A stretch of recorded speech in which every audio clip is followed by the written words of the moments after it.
हर सुबह की शुरुआत 4 बजे होती है, जब ज़्यादातर लोग नींद में डूबे होते हैं, पर गांव में सब जग जाते हैं पशुओं को चारा पानी देने के लिए। मैं तब अपनी दिनचर्या की सबसे पवित्र शुरुआत करता हूँ, माँ बाबा को प्रणाम करते हुए भगवान शिव के रुद्राभिषेक देखने से।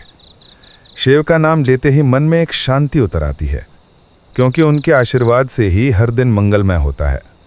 थोड़ी देर सोशल मीडिया देख लेता हूँ, फिर निकल पड़ता हूँ सुबह के भ्रमण पर।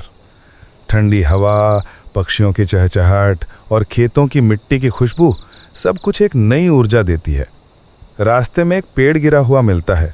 वो बारिश में गिरा था, जो लोगों के आने जाने में रुकावट बन गया है। सोचता हूँ अगर उसका मालिक उसे हटा दे तो सबको सुविधा होगी।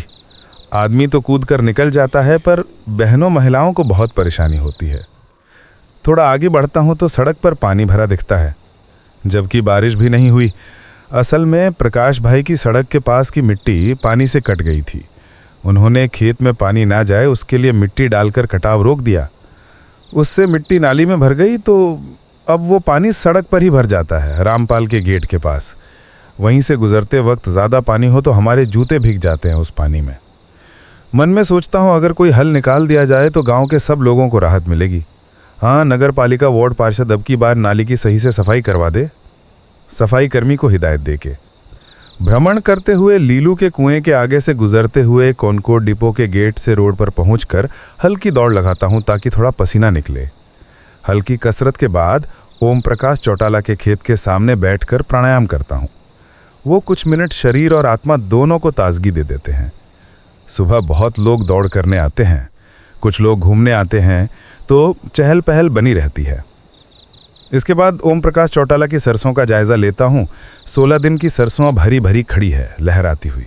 पानी की हल्की सी चमक में सुनहरी उम्मीदें झलकती हैं, क्योंकि एक बूंद का संतुलन ही फसल का भविष्य तय करता है।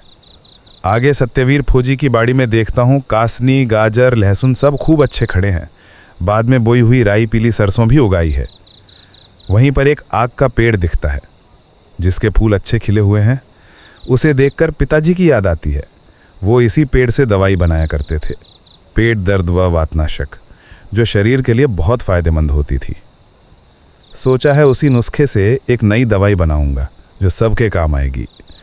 बाद में सुंदर के खेत की सरसों देखकर जो सही लगी है, खेत के किनारे खड़े होकर सूर्य देवता को प्रणाम करता हूँ। चारों ओर हरी सरसों की लहरें, मिट्टी की भीनी खुशबू और हल्की ओस का एहसास अच्छा लगता है। ऐसा लगता है मानो प्रकृति खुद आशीर्वाद दे रही हो। यही है मेरी सुबह, मेहनत, श्रद्धा और उम्मीद से भरी हुई, जहां हर दिन एक नई शुरुआत होती है और हर सांस में गांव की मिट्टी की खुशबू बसती है।